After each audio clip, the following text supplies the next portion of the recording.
Well, welcome and good evening all, and thanks to James and Guy for the work done on the presentation this evening.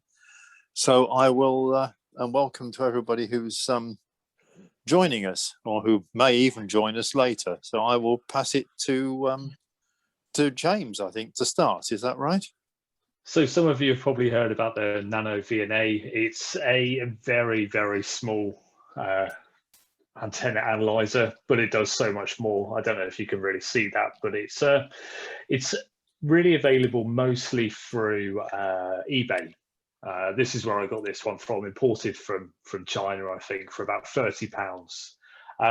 And Guy, you're going to have to correct me now, but I think the frequency range is massive. It goes from kind of kilohertz right up to 3 gig, I think it is. Yes, go on. Yeah. Some of them are really high now. Yes, 3 to 5 gigahertz. They go up to enormous range on them. Yeah. So it's just a really interesting bit of test equipment. You know, I guess we're all kind of used to antenna analyzers that cost a lot of money, they're expensive, but this will outperform most of the MFJ rubbish you get out there at the moment. Hopefully MFJ don't watch this. But there's some downsides. So you can probably see, at least this model that I got is just, it consists of like sandwich boards essentially that are open to the elements. So you wouldn't really want to use this outside in the field. Pretty sure you can get waterproof enclosures for it. This one doesn't have that. But as a bit of shack equipment, then it's very, very good. It's all got a graphical user interface, which hopefully Guy can show you later. You can also connect it up to your computer, and you can control it via your computer. So you can see very nice kind of graphs of your kind of your SWR across different bands. And it's very, very easy to use, I found. And it does a lot more than I need it to do. You know, most of the time I just need to check either a feed line or I need to check the SWR on an antenna. And I need to see roughly where it's resonant and what I need to do to it to bring it in. But it does, your Smith, I think it's Smiths and Chars. That's right. Someone else can correct me there. Yeah. So it does a whole bunch of stuff. Yeah, Guy, anything you want to add there? No, there are lots of different variants of the Nano. So you've got one. My one is different again. Let me see if I can unplug it from its cables for a minute. But they are all essentially the same system. So that's my one. Mine's got a little bit more space between the boards, and I've also got a socket that I could put a rechargeable battery in there and then run it off batteries. But I think most people just run it off the USB 5 volts line and be done with it. Yeah, my one actually has a battery built into it. Oh, does it? Oh, smart. Yeah, so I don't know if you can see it. It's that little board there. It's just soldered in. Yeah. And that works very well. But yeah, they're all about £30 on eBay, but they are all again imported from China. They are, yeah. Myself and another radio person around here bought one at exactly the same time from exactly the same shop, eBay shop. His came through customs, no customs declaration whatsoever. Mine, oh, you've been importing some tech. We'll have, I think it was about £5 or £8 of plus their handling fee to bring it into the country, which was very irritating. Yeah, that is. I didn't get that, and normally I don't get that with things from China because they always declare it as being a gift. That's normally how they get around it. Yeah. Yeah. No, this chap, I don't know what but yeah, his didn't, mine did. So mine cost a little bit extra because of the importing. Yeah. But nevertheless, for £30, it can't really be beaten. Yeah, for that money, there's no reason anyone should be without a proper antenna analyzer, really. And you know what? If you spend hundreds of pounds, the accuracy is probably going to be better. But for what I use it for, it's sufficient. And it does a lot more than most multi-hundred-pound antenna analyzers would do. I remember when I first got licensed, looking at what was available and seeing the kind of standard MFJ, they're like tanks. quite unreliable, look like tanks, 300 pounds a pop, and this is just, it blows it out of the water, absolutely blows it out of the water. So yeah, the first antenna I tried it with was a cobweb antenna that covers from 20 meters right up to 4 meters. So it does all the band in between. And I got that off eBay, and I just wanted to kind of see if each of the different elements were roughly tuned for the areas of each band that I needed them to be resonant on. And it was more than sufficient for that, and I'll continue to use it. I actually had another a SARC antenna analyzer before this one that I paid about £300 for, and I recently sold it because this does everything that does, and it's much cheaper. Okay, so I think I'll run the video then, James, of you building the cobweb, and then we'll come back to the nanoVNA. Sounds good, yeah. Hey YouTubers, so today I'm going to take a look at a cobweb antenna that I've purchased off eBay. It's called the AWK, that's A for Alpha, AWK cobweb, and it's a 7-band cobweb antenna that's rated to take about 1,000 watts, which is well above what I'll ever used here. We're allowed to use up to 400 watts here in the UK, but typically I'm just going to be running either QRP or up to 100. So we're going to take a look at that. I'm going to put it together. It arrived from Poland yesterday. Cost about 200 UK or British sterling pounds, so about 200 with delivery from Poland. So it comes, let's start here. So this is the center spreader, all nicely machined, all ready to go. And then we'll go over to the fiberglass poles. So you can see they're yellow. I hope for a more discreet colour, to be honest. It looks like it's fiberglass, it's possibly been painted, so I don't know why they chose a yellow colour. I might have to see if I can do something about that. Make it blend in, paint it green or something like that, because it's going to be installed at the top of the garden, and I don't really want to be able to see it from the garden. I don't want other people to be able to see it. But when it's up in the air horizontally, I think it should. If you look at these trees I've got behind me here, it should blend in quite well with that. So that's the anticipation.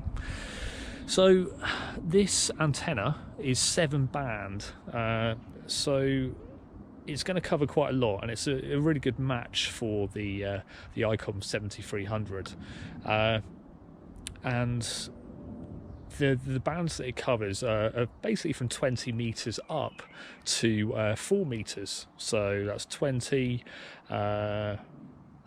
meters, 17 meters, 15, 12, 10, 6, and then of course 4 meters. So it covers a lot, and you could just build this yourself. It's based on, you know, really well understood designs. It's supposed to be low noise, indeed very low noise, and it's got comparable performance to basically dedicated dipoles for each of those bands. And it's kind of hard to beat a dipole. When you get a dipole right, it's, you know, there's many antennas out there that you could try, but it's still quite a decent antenna. Of course, you've got much bigger beams. You know, you could use a hex beam, but the turning circumference of that is massive, and then you have to add rotators into the mix. This is omnidirectional, compact. I think its total spread is 2.7 meters. I'll correct that if it's wrong. I'll also put a link into this product as well, so you can see where I got it from on eBay. So yeah, it was just a lot easier to buy it ready-made than to manufacture it myself. Of course, I could have brought all the individual bits. I could have built the balun box. I could have, you know, got the fiberglass spreaders, machining the metal. I don't have any tools for that, so that would have been a lot harder. So what I'm going to do is try and put this together. I've not got many instructions, so let's see what we do have. Basically got some photocopies of various diagrams, and I'm hoping these are going to be self-explanatory enough. I fear that the hardest thing with this antenna is actually going to be tuning the wire elements. I I think that's going to be the toughest bit. Actually, putting it together mechanically, hopefully won't present too many issues. But yeah, I think when we get to the tuning stage, that's when it's going to be pretty time consuming. But let's see what it does out of the box. I'm going to put the antenna analyzer on it later, and we'll be able to see kind of how it performs out of the box, and whether I need to do too much to it. Maybe I don't. Who knows? Okay, here we are. So I finally put it all together. So this is the cobweb. You can see it looks pretty big on the ground, but certainly a lot smaller than the hex beam. It's been raining for most of the day, so I've not really been able to kind of track how much time I've spent on it. I've just been nipping out when the rain's eased off a bit.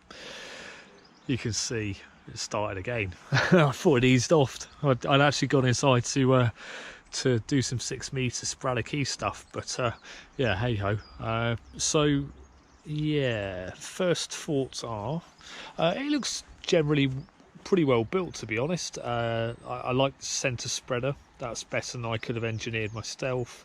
Balance box looks pretty decent.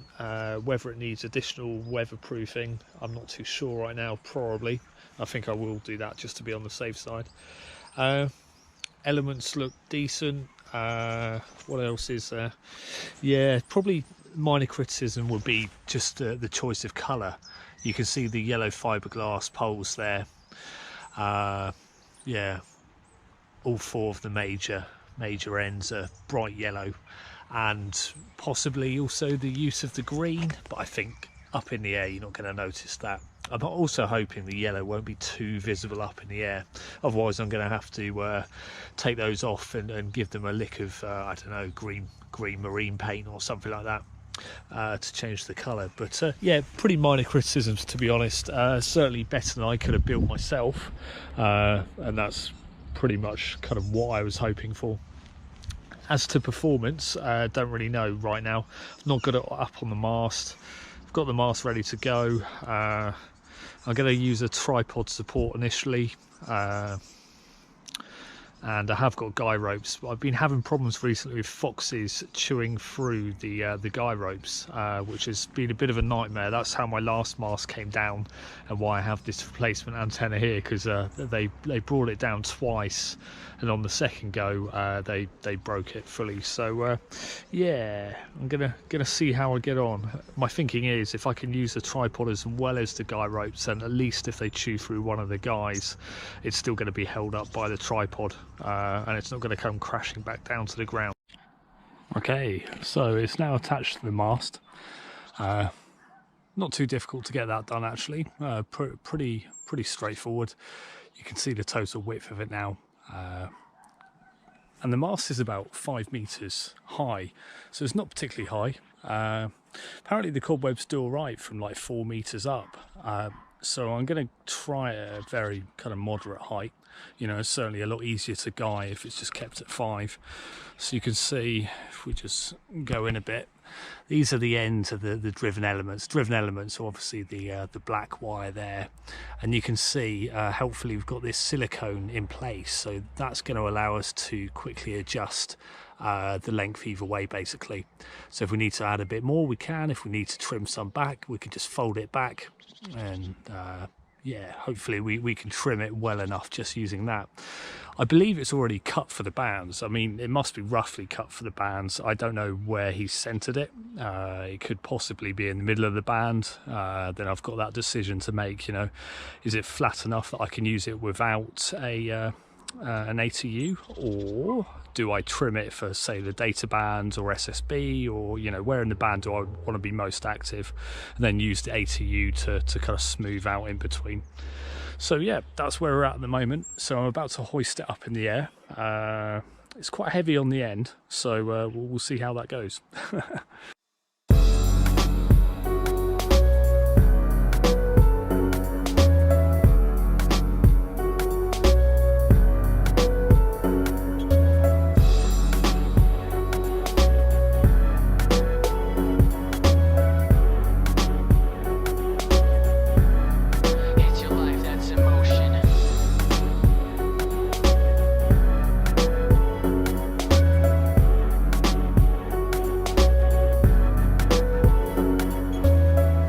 Life in motion, I'm inside of the focus, taking frames by the second, like the times that are frozen on the carpet, like an ocean with your friends by your side. Every moment you admire with the sparkle in your eye, a flash of light and they all stop moving. Every memory successfully captured by impulsion.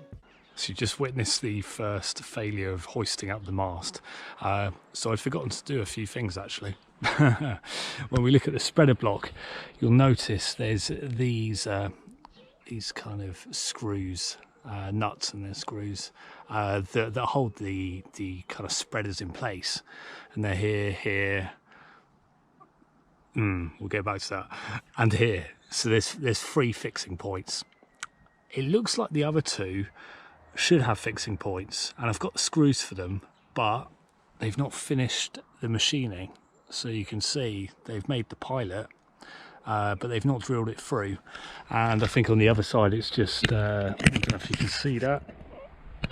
That's an impossible angle, but basically it's blank. And it's the same over here. It's just missing the fixing point. Again, on the other side, we've got the pilot. So we could do it ourselves. I don't really fancy doing that right now. I could probably get the drill out and do it, to be honest. But yeah, I think that's why it collapsed. And also, I'd only fixed this bottom spreader in place. So these other 2 up here weren't actually fixed with these holding nuts. So that's why it collapsed when it was being hoisted into the air. It's obviously pretty heavy. It's hard to get some kind of leverage on it, being a 5-meter pole. So in the end, I stuck it in the soil at the end of near the compost heap there, and that seemed to work. I could then just about leverage it up. But yeah, not the most successful hoist of the mast. You kind of want to get it out quickly and then fix it in place, but sometimes things go wrong, don't they? So anyway, let's try take 2. Take 2.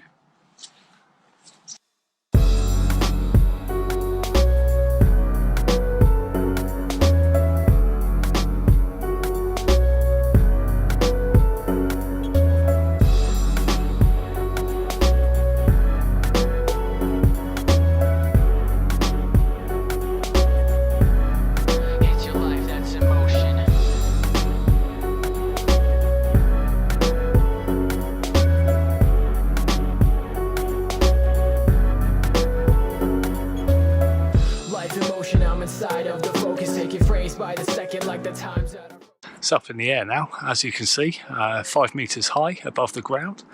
Yeah, doesn't look too bad now it's up in the air. I can't even really see the yellow, even against the grey sky. It just kind of blends in. Huh. Yeah, okay, well that's definitely good. As you can see, it's a bit of a lash up. So I'm using this big tripod that's meant for my pump up mast that goes up to 14 meters. Slightly overkill, but it helps to get the pole up without fixing the guy ropes just while I test. Hang on, let me give the lens a little clean. There we go. Back to HD. So yeah, a bit of a lash up. I've used cable ties, which is they're pretty much my favourite go-to for quick lash ups, especially when portable. So I've just fixed it in several places to the tripod itself. I'm going to use the guys later, but just for the sake of testing and looking at it initially, I just wanted to kind of fix it temporarily in place without messing around with guys, only to take them down afterwards to bring the whole thing back down again. Yeah, so that's it. So let's get the analyzer on and see what it says. And cue rain.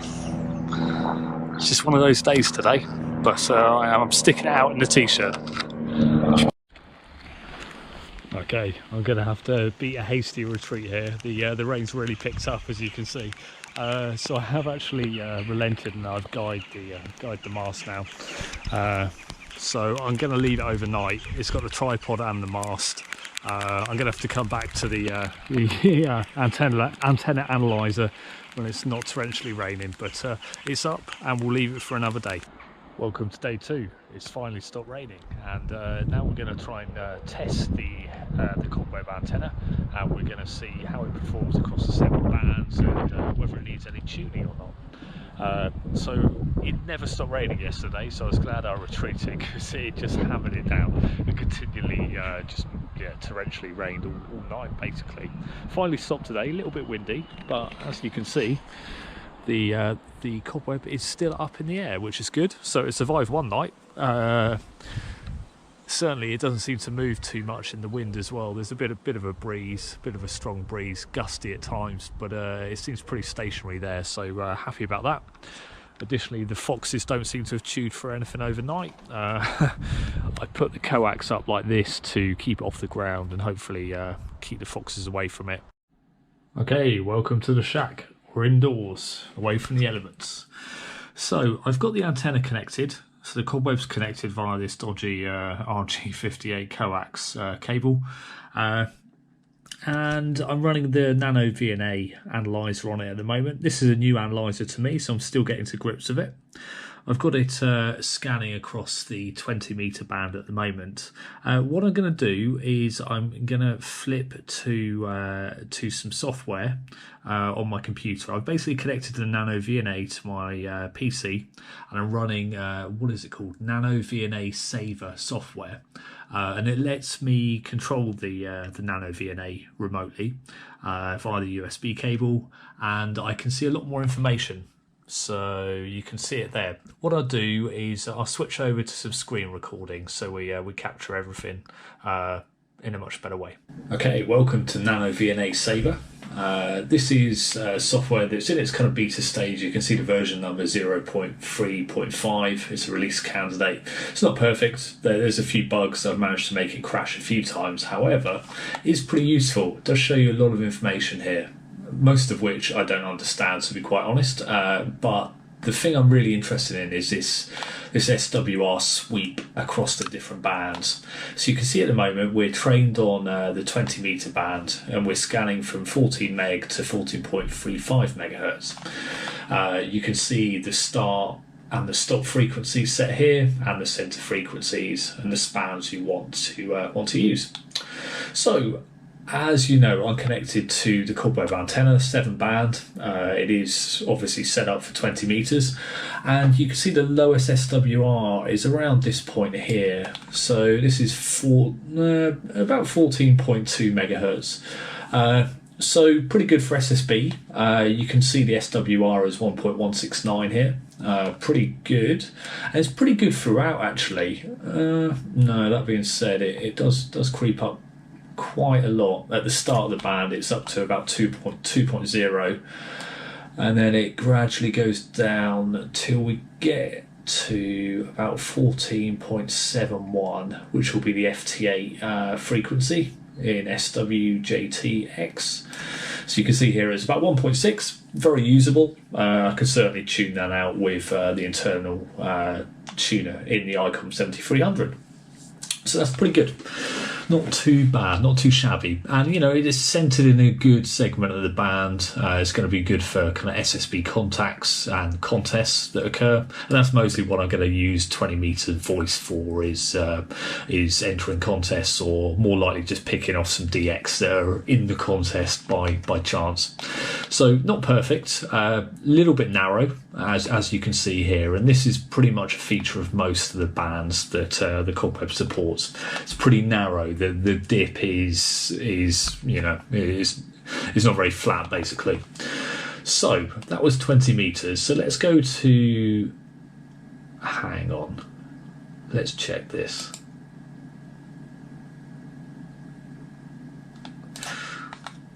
Okay, it's just doing a single sweep, I see. So what we want to do is set this to a continuous sweep, and we'll just set the band sweep. No, we'll change this 20 meters. So this is where you change the band, and you can see we've got all the bands that it supports here, and it goes right up to 1370 meters. So pretty extensive, but we're just interested in 20. We'll set the band sweep, we'll go back, and we'll hit sweep. Now this is doing a continuous sweep across 20 meters, and it's updating these figures as we go. It's obviously a bit more reliable than a single sweep, which, you know, could be kind of influenced by any number of things. So I prefer to do a continuous, or at least take the average of 3 sweeps. But you can see the results are pretty similar, about 1.6 SWR on 14.07. So that's kind of roughly the FT8 frequency for 20 meters. Right, let's stop that. And we'll go back to sweep settings and we'll change this to 17 meters. So we'll set the band sweep, we'll close this, we'll hit sweep.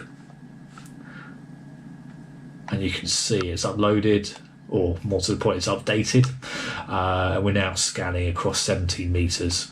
So you can see the SWR here is looking pretty good, actually. So the FT8 frequency is 18.104 on 17 meters. So if we go vaguely in that territory,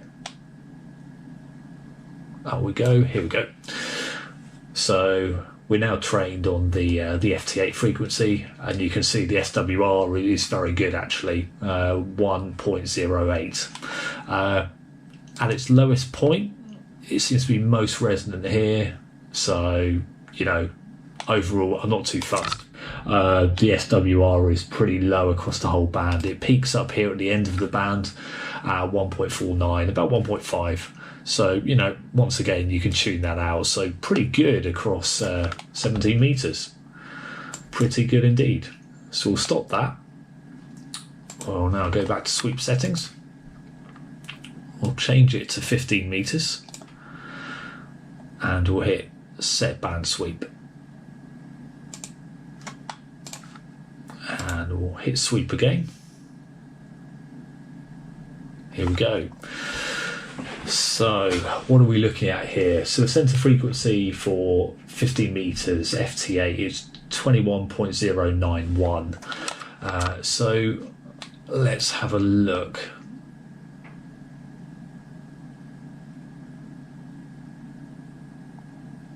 Yes, pretty much as good as I can get it.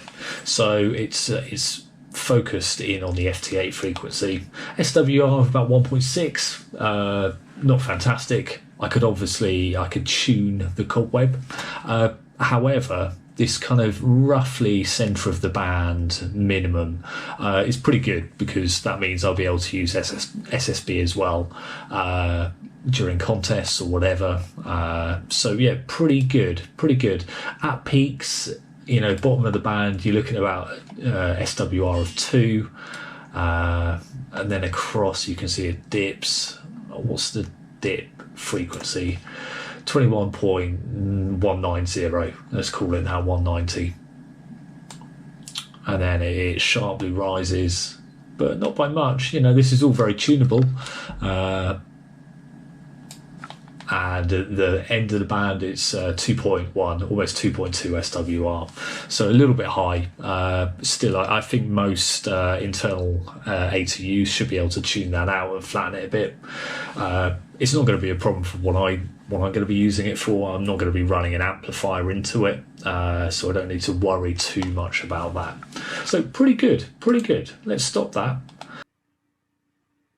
Yeah, I don't think there was too much more to the video from what I recall. It was just kind of going through the additional bands. So you've kind of got the gist of what I was doing there. I guess the one caveat I would say with all of that was that I was using a dodgy bit of RG58. So maybe some of the results I got made it look better than it maybe was in reality. I need to test it again, actually, now that I've got the decent coax on, and see what it looks like. But it kind of matches up with my experience of the cobweb in use across the bands. Yeah, I think one of the interesting bits was the way it was plotting. It was plotting return loss rather than SWR, and return loss, even a return loss of 10 dBs is actually not a bad SWR in our parlance. So the dips looked an awful lot sharper than we might see from some of our SWR plots. Okay. Yeah, so I don't know if anyone else had any questions, or whether we move on to Guy's segment. I don't know how you want to do the next bit, Malcolm. I don't know if I've got much more to add. You went through all the. Well, I think it would be great to see one live. Yeah, we could do a live demo, couldn't we? Got it hooked up. The fail of live demos. Well, yeah, of course. This is why I pre-recorded my bit, guys. Oh, this is where we find out you didn't actually do the charts, you drew them in by hand. Yeah. It doesn't even have that feature, the software. Well, curiously enough, my software, when it's plugged onto the computer, it doesn't show me anything. It just tells me it's Right. connected to the USB. So That's interesting. I liked yours because it showed you the screen doing Yeah, scanning it as does well. both, yeah. But so I don't know whether you've got a newer firmware or I've got an old or what. So I don't know. But Yeah. I haven't updated mine at all. But I did note that I'm running a slightly newer version of the nanoVNA saver software. I'm running version 038, but I don't think that makes a huge, great difference. So for this experiment, I've actually got a duplexer, which I'm currently trying to set up for my digital repeater, which I'm trying to set going. Now let's see if I can share. This will be interesting. Right, actually going to work. Oh, look at that. Yep, looks good. So that's fun. So that I'm running a Mac, running a virtual PC, and sharing the virtual PC through Zoom. Seems to work. Seems to work for the moment. It's really good, actually. Well, we'll see. So yeah, so I'm trying, and I have no idea what I'm doing here really. I've been speaking to a few people who've basically said, click this button, click this, and do that. And what I'm trying to do is obviously configure the notches to be in the right places for the duplexer.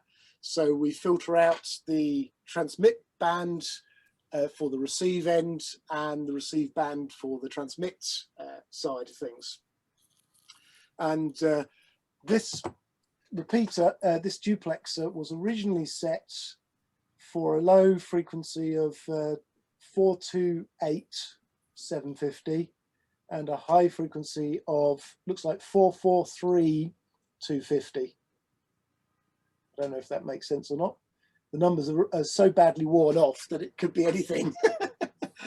And so again, if I pick the, actually I can probably narrow that one down a bit. So if we go 440 at the top, should cover, and what did I say, 445, so if I take that to 5. And then the bottom end is at 420. So I'm just manually putting the bands in, and there's where we currently are. So I've definitely got a good point here around the 428, which is the low frequency. But my high frequency, which is probably here somewhere, is way out at the moment. So this would be where I'd be attempting to twist all the duplexer pots to to set it in the right places. So what's your target in terms of the split and upper and lower? So my target is 439,650 and 430,650 on my actual, because this is a digi repeater. So GB7 GP is what it will be when it gets on the air. In fact, you can see this is the repeater here, the metal case. Just got 2 Motorola GM350 radios in it, and then a Raspberry Pi at the back end doing the digital side. So it's fairly. Is that with Pi-Star, Guy? Yes. Is that what you're using? Yeah. Cool. Yeah. Yes, absolutely. So I've had to modi the radios, or one of the radios, because the receive output isn't quite right. So you have to take it before the discriminator, or just at the discriminator point before it goes through some other filters. And so I had to take one of the radios open and put a little link wire from the discriminator over to the external pin. And I did it on one radio, and I managed to short the discriminator to 12 volts. So that blew up the discriminator. Fortunately, it still works as a transmitter, so I swapped the radios around. Good work. And then was a lot more careful doing it on the second one. Yeah, I rushed it a little bit, so I blew that one up. But as I say, it works fine as the transmitter side, so we're still good to go. And yeah, Raspberry Pi with a MMDVM repeater board, which is basically just turning the digital signal into an analog signal that the radios are then just broadcasting out. And then I've put, in the process of just building, I don't know if you can see it here, this is a Nexton screen. And if you don't know Nexton screen, look them up. They're really cool because you actually program on the Nexton screen what you want the pages to look like. So you can add pictures, you can do video, you can do buttons, sliders, all sorts of other things. You just point and click, drag them onto the screen, and then you write that to a little SD card, and then you feed the SD card to the Nexton screen, and then it uploads the SD card into its memory, and then it has it. And then all you're sending to the Nexton screen over its serial bus is simply saying, for this field, display this text or do this action, and away it goes. So it's actually really, really quite clever and very easy to work with. So I've plugged that into the USB bus on the Pi through a TTL USB to TTL adapter, and that's it for the system. But I'm stuck at the moment doing the duplexer and trying to get my my notches in the right place. The scan that's coming up at the moment with us, Guy, is like each individual scan is very different from the next one, other than vaguely it's got a dip in the middle. Yes. Have you noticed this, and have you noticed a similar sort of thing when you're using it, James? I can't say I have. Not when I've been using it, no. Yeah, I mean, it does vary a bit, but maybe not quite this much. Yeah, I've noticed it with mine, and I've put it down to the fact that at the moment I'm running it surrounded by a whole bunch of other bits of electronics. And I suspect there's a lot of noise in my desk area here, which is affecting its ability to do the task. Also, if you look on my connectors, it's a bit Heath Robinson to get it to the through the system. The other thing to say about these nanos is it is absolutely essential to calibrate them and to get some decent calibration adapters. So when you switch it on, it's best to switch it on and leave it to warm up, if you like. Good old-fashioned days of the valve, warm it up a little bit, and then go through some calibration. And you go through, what is it, short, open and load. If you're only using one of the connectors, but if you're using both of them like I am here, then you have to do a link across between the two connectors, and then that's another test. But in the system, you just do calibrate. There you go, down at the bottom here, and there's the calibration points that it wants to go through. Does it take you through that step by step, if you like? If you click the calibration assistant, it does, yes. Otherwise, you can do each one manually yourself. But I've typically gone assistant, and then it says screw in the null or screw in the short, and then yeah, you just follow the instructions, and away you go. So yes, which is also why I like using the computer screen rather than the tiny little screen on the Nano. I mean, to start with, it looks great and sexy that you've got this little tiny screen there and you can do it in the field. But as James said, you don't want to take this in the field without a proper case on it. And to be honest, the screen's far too small to be useful for the most part. I mean, yeah, absolutely, at an emergency, it would do, but you're better off, in my opinion, to put it onto a laptop and get a decent sized screen on it. And both James and I have only shown, or actually, no, you had a few other charts up, didn't you? But if you go to display setup, you can have, well, they go up to 6 charts, and here's all the different charts you can have. So there's absolutely, dozens of different charts. So you were doing the SWR, weren't you, I suppose, James? Yeah, exactly. And that's the one I've been, when I had it on my Slim Jim, I was just doing the SWR to try and tune that one up. And then you've got polar plots and Smith charts and all sorts that you can just add in, and it will just draw them all across for you as you need them. So it's hugely powerful, very impressive for what you've paid for it. But it does probably take a book about this thick to truly understand all the ins and outs of it, which I haven't read. Yeah, me neither. So I'm just enough to be dangerous at the moment. Presumably, there's a subset of all of that which you can get the hang of fairly quickly, you were doing, James, to some extent, and that makes it quite a useful tool without delving into the 8 or 10 different charts there. Yeah, absolutely. Exactly. Yeah. When I first got it and I first built my first Slim Jim, all I did was put the SWR on and was just doing the SWR across the frequency band that the Jim was supposed to be resonant on, and then doing a sweep.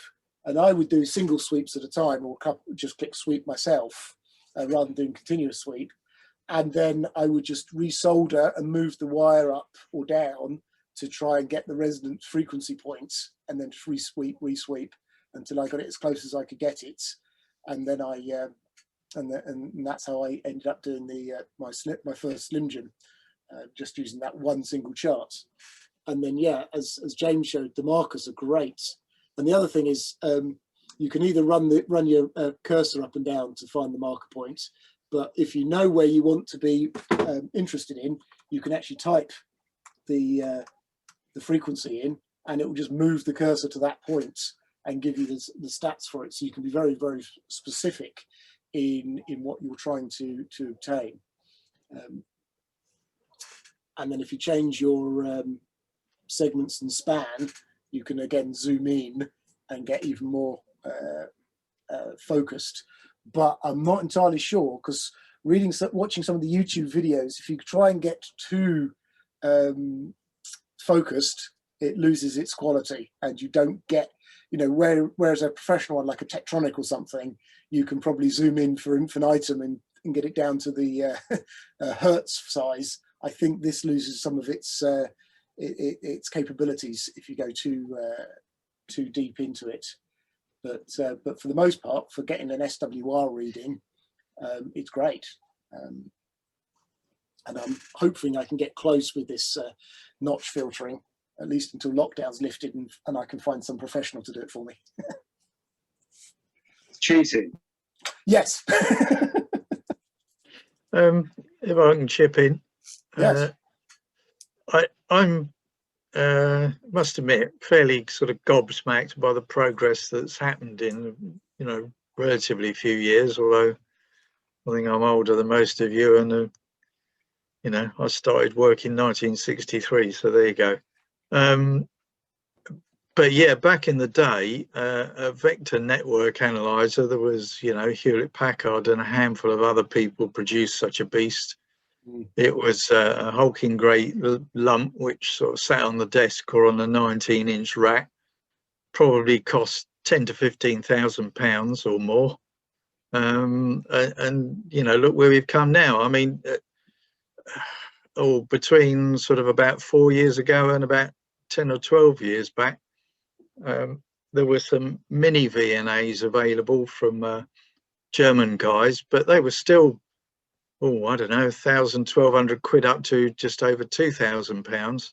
And he might not have the nth degree of accuracy, but these, 40 quid or less nano VNAs in principle seem to be able to do pretty much all that for almost a throwaway price, which is quite incredible. It is, and the span of them is impressive as well. I mean, was it from 10 hertz all the way up, or kilohertz all the way up to gigahertz? I mean, to get a professional kit that does that, you are looking at, you know, tens of hundreds, if not thousands of pounds. Yes, they, you know, you're comparing chalk and cheese to a certain degree, but for what most of us are going to use it for, it's perfectly fine. You know, it will give you those answers if you know how to feed it the right question. Yeah, I think it'd be really good when we can get back to meeting face to face to have a session up at Ashley Green, you know, with more of a hands-on experience, and maybe with a couple of antennas outside, and for everyone to get a real good feel about how it does work and the utility value of it all. Absolutely. Yeah, I think that would be very good if we could sort of rig something up fairly quickly there. I think that could work very well. I don't know if anyone's seen them, but there's a set of about 7. I think he's done about 7 YouTube videos. Alan Volkiel, I think he's called in the States, W2AEW, and he's done 7 or 8 maybe videos on this VNA and how to set it up, how to do the load check beforehand, the calibration, and I found it very instructive anyway, as a sort of newbie to all this anyway. What was his call sign? W2AEW, and if you just YouTube, you'll see he's done, I think, about 330 YouTube videos. I found him absolutely brilliant. All sorts of electronic stuff. He works for Tektronix, and he's an absolute master of giving these educational videos. I could, if I'd have had him when I was at uni, I'd have probably done a lot better. I've just found the website. Yeah, as I said, I've watched quite a lot of YouTube videos for other things than this, and there's 2 schools. There's one that clearly knows what he's talking about, but cannot for the life of him present it in a way that you're going to want to watch it for a long time. Yeah, and then you've got others that actually just do it naturally, and it's really pleasant to sit and watch, and you get loads out of it. Yeah. So, well, given that he's a Yank, I find even his voice doesn't grate, so that's unusual, isn't it? I mean, he really is. I find him exceptional. That's just me. I mean, other people might find other channels better, but I found his videos be particularly helpful. Oh no, I've just found his nanoVNA playlist, so I'm gonna. Yeah, he has got it very well organised, and he does all sorts. I mean, I did find 1 or 2 of his quite useful when I was sorting up for the exam, or the exams, should I say? So, and he is very keen on all of the ham radio stuff anyway. So. Oh no, I've bookmarked him. I'm going to watch him tomorrow, I think, and see if he can give me some hints on how to use it properly. The one thing he didn't cover, which I found very interesting this evening, is the PC software. He hasn't caught on to that, so that is obviously in its infancy, isn't it? You say it's a beta. Yes. Session, so yeah. Probably why he has not used that, but I didn't see him use anything like that. So he's literally using that little Diddy screen. Although he's got, to be fair, there's a slightly more expensive one, isn't there, with a 4.3-inch screen, and he's got, I think he's got that one, which has got the enclosed case as well. So that's more useful, yeah. Perhaps, yeah. And I wonder, Guy, I was thinking about your plot being relatively unstable, and you're right, you're surrounded by a lot of electronics, and also this board, at least mine, has absolutely 0 shielding. Yes, I was going to say that as well. I've got a little bit of some shielding. I've got a tiny bit of shielding over the inputs, but that's it. No other shielding in there at all. So yes, I did wonder about that as well. Well, yeah, when you think about you're trying to do return loss or forward loss actually on the duplexer, going down to neg 100 dBs, you know, the leakage that you get just between connectors is probably going to be greater than that. Yeah, exactly. And if I can get it, you know, below 70, 80 dB, that's going to be good enough for what I'm trying to achieve here, I think, isn't it? I suspect so. Yeah, you're working at quite a wide split, so you're probably, because you've got the advantage then of the receiver filters as well. Mm. So when I was doing 600 kilohertz spacings on 2 meters and so on, that's quite tough. Yeah, but well, I'm going to try it. If I don't feel comfortable, I'm not going to use it. I will go and give somebody else. There's a chap not far from me actually, who works in kilowatts with duplexers, and he's offered to. Well, he's trying to teach me how to tune it now, but I'm trying to sidle him up and say, look, just do it for me, will you? Because he's got the proper kit in his office, so he'll be able to make a really fine job of it, rather than my Heath Robinson attempt with was it 3 different adapters to get it to connect up on one side? So well, we'll see. I'll get close enough for the moment, and then I think I'll get him to try and do it all the way for me later on. Brilliant. Well, any other sort of questions for James or Guy? It's been very good. Thank you.